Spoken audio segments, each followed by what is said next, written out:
Let us know when we're on, Celine.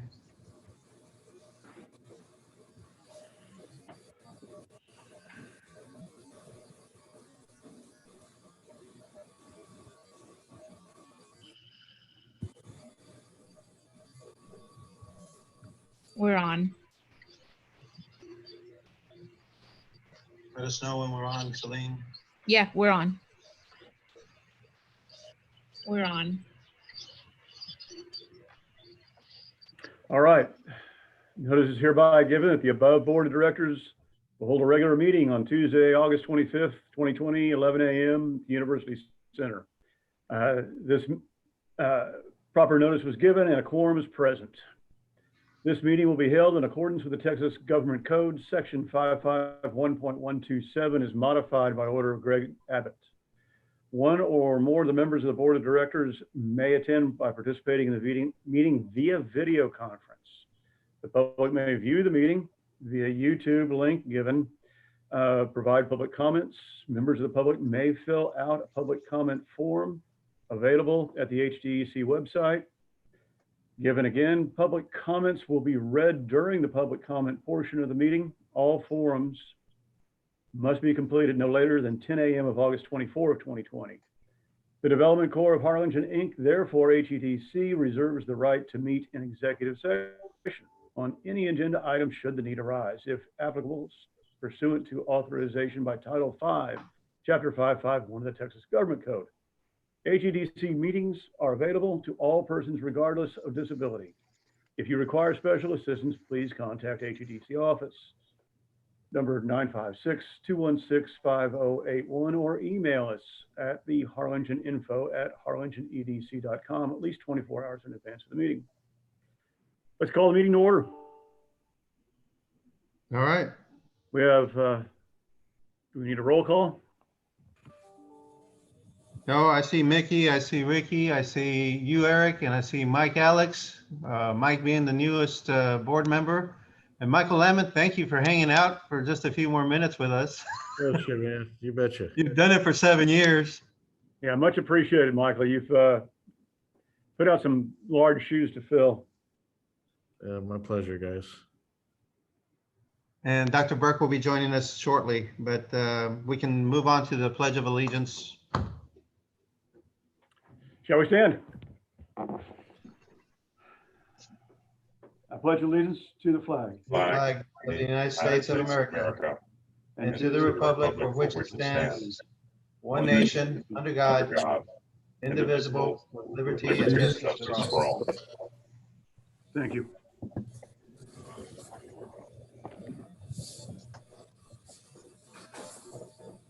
We've got one recognition, Mr. Chair. Marianne, would you hold something up for us? Mr. Lamon, since you've served with us for over 7 years now, we got a little gift for you that you can put on your wall. All right. It's not a gold watch, but it's just our way of saying thank you for all your service. We appreciate you.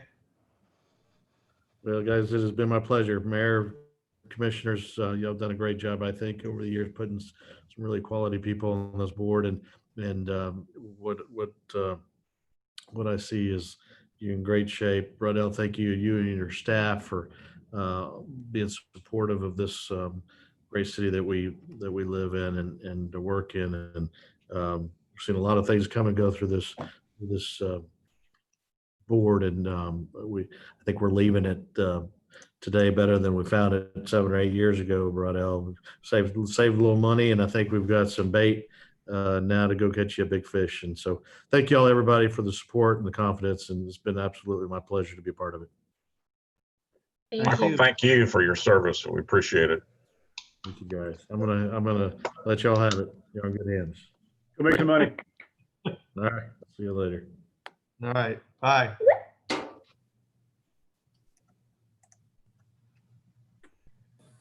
All right. Item 1 is the consent agenda. Oh, wait a minute. Do we have any public comments? None. Thank you, Marianne. Move on to the item 1, the consent agenda. The following items of our routine administrative nature. The board has been furnished with background material on each item and/or it has been discussed at previous meetings. All items will be acted upon by one vote without being discussed separately unless separate discussion of any item is requested by a board member. Items withdrawn from the consent agenda for individual consideration will be heard in their normal sequence after the remainder of the consent agenda has been acted upon. Item A, consider approval of the board minutes for June 23rd, 2020, July 14, 2020, and August 4th, 2020 meetings. Motion to approve the consent agenda in full. Thank you, Ricky. Do we have a second?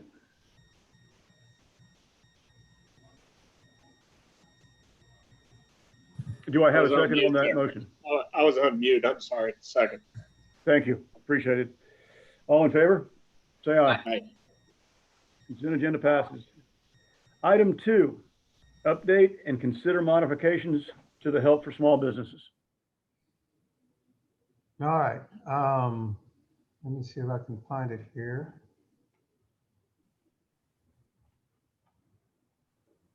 Oh, wrong one. There we go. There we go. All right. So Help for Small Business has been chugging along since May 1. We have already approved over $400,000 in loans, actually $446,000 at this point. There have been over 103 applicants right now. Some of those withdrew their applications for different reasons. Some of them have not submitted their entire documentation. We've got 33 that have not completed their online application. They started, but they didn't finish for whatever reason. Sometimes they don't want to go through the process of actually disclosing some of their financials. And so we continue to try to reach out to those who start applications but don't complete them, just to make sure that they're wanting to go through it with it. Some of them are unresponsive. Some of them have not decided whether they're going to be moving forward or not. But we're like I said, we're pushing this as much as we can through all the different social media channels that we have.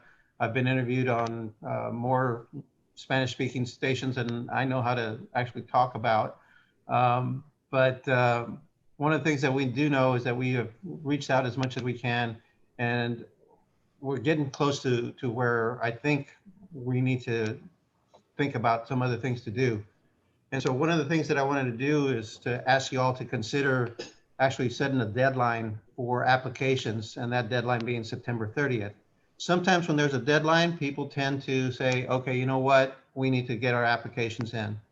And the reason I want to try to do that is because this process of actually walking people through the application process and making sure that they actually qualify does take some time, and it is pulling our resources away from other things that we need to be doing.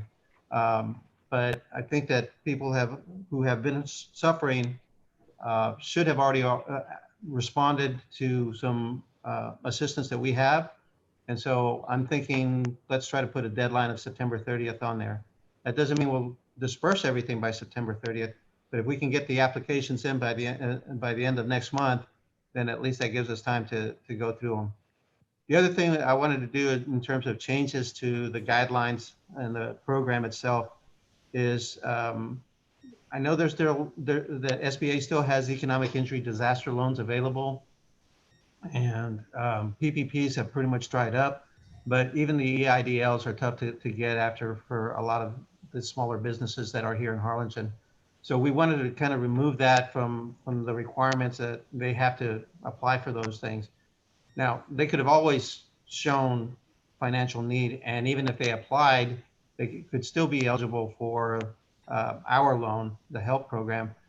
But now I just want to make it clear and clearer, if you will, that we don't need them to be applying to the federal programs in order to qualify for this program.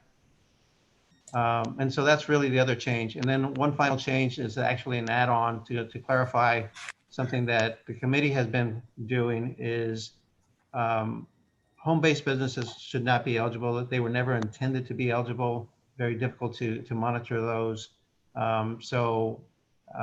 want to make it very clear that home-based businesses are not eligible. And in other words, we must have a commercial site within the city limits of Harlingen to be eligible. And that's really the only changes that we're requesting at this time. Rodell, how many applications have we received in the last month or so? Have you seen it dying down a bit? Quite a bit. I think in the last couple of weeks, it's been just a couple. Okay. But those were applications that we had been working on from the past. Even after being in Telemundo, Univision, and KURV, and a couple of other media outlets, we're not getting any more responses. What I am seeing is that some of the applicants that received funds, but didn't receive up to the maximum of $10,000, some of them are asking if they can get a little bit more. And that's really up to the committee. I think the committee decided on a dollar amount based on the financials that they saw. And if there's a change in the financials, then there may be a way to do a second loan. But really, for the most part, I think the committee has done a very good job of weeding out and finding out exactly what the needs are for these people. And so if they don't show a whole lot of revenues, we're not going to be giving them more money than they can handle. We don't want to get into the process of defaults and that type of thing. We want to make it easy for people to pay back when it's time to pay back. Do you feel like removing the federal requirements, the PPP and EIDL requirements, will generate a lot more interest in the program? Or I feel like those are big hurdles that are being removed, and at the end of by September 30th, is a month long enough to reach out to all those that may have been scared away because of that? Yeah, I think it is. There was never a time when they couldn't apply. They could always apply, even if they had a PVP or an EIDL. But some of them, I guess, tried to shy away from it a little bit. Removing it might generate a few more applications. The majority of the applications came in right at the beginning of the program launch. And so if we blast out in social media and press releases and whatnot that we've removed those completely, then maybe there's another big push, but we should be able to see that very, very quickly. Of course, that still needs to go up. It would still need to go to. I'm confused, Rodell. I thought the receipt of a PPP or an EIDL was never a disqualifier for this. It was not. Yeah. It was not. We were encouraging them to go apply to those programs, but it was never a disqualifier. Actually, some people who have received funds from the HELP program also received PPPs and EIDLs. Yeah. So, I mean, we're not removing anything in that regard, are we? No, we're just taking it out of the program guidelines. Okay. So it's not a big change, but maybe for some people who see it and don't really read the ORs, in the document, maybe they'll feel more at ease about applying. Okay. So, Rodell, has there been a deadline up to this point? Has it been an open-ended kind of thing? And open-ended. And then could it reopen again? Could we reopen it again at some later date if we felt like we wanted to, or if there was a need? Are you trying to terminate the program? We're trying to set a deadline for the program termination so that we can go back to focusing on some other issues that we need to focus on. Yeah, and September 30th matches it with our fiscal year end, so it'll help us in that regard as far as accounting for it. So. Yeah, I mean, I think that the big thing that we wanted to do with this program is possibly turn it into a revolving loan fund in the future. That's still a year away when people start actually making their payments. So at that time, we can start deciding whether or not we want to roll these funds into another loan program or not. But you're going to have that flexibility a year from now.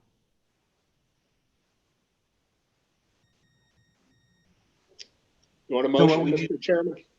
Please so. Make a motion to modify the HELP program as discussed. Put a deadline of September 30th and remove any reference to PPP and EIDL loans. And exclude home-based businesses. Yes. Thank you, Mickey. Second? I'll second that. Thank you. All in favor, say aye. Aye. All against? Motion passes. Thank you, Riddell. Appreciate it. Sir. All right, item 3, executive session pursuant to Chapter 551, Subchapter D, VTCA Government Code, Section 51.072, regarding the purchase, lease, or value of real estate, if the deliberation in an open meeting would have detrimental effect on the position of the Development Corps of Harlingen, Inc. in negotiations with a third person regarding some of the following projects and/or contemplated or pending litigation, or matters where legal advice is requested of the attorney on a matter in which the duty of the attorney to the board under the Texas disciplinary rules, professional conduct of the State Bar of Texas clearly conflicts with the Act, Section 551.071 of the Texas Open Meetings Act, and/or executive session pursuant to Chapter 551, Subchapter D, VTCA, Government Code, Section 551087, regarding commercial and financial information from business prospects with which the board is conducting economic development negotiations and/or to discuss or deliberate financial or other incentives relating to the following projects. Going to read those projects off? Alan, do we need to read those? Yeah, our normal practice is to do so. I don't know that it's legal. That's fine. Do we have? We got quite a few. Yeah. If the notice, I think we're fine. Without or with? Without having to specifically, Okay, that's fine. you might want to say just as listed and on the agenda. Yeah. Okay, as listed on the agenda, items A through Q of Section 3. We have a motion to move into executive session. We need to talk. Yeah. I was just saying, we don't have to come out and reference the personnel matters. We might want to mention those as well. Okay, B, excuse me, is that item B? Yes. Thank you. I appreciate your help, Alan and Riddell. Executive session pursuant to Chapter 551, Subchapter D, VTCA, Government Code, Section 551.074, personnel involving the appointments, employment, evaluations, resignations, and/or duties of the position of the manager, CEO, office manager, industrial recruitment and retention manager, commercial recruitment and retention manager, and marketing manager and administrative assistant. Do we have a motion? Moving. So moved. Second. Thank you. All in favor? Aye. All right, motion carries. Moving into executive session. All right, let me stop recording.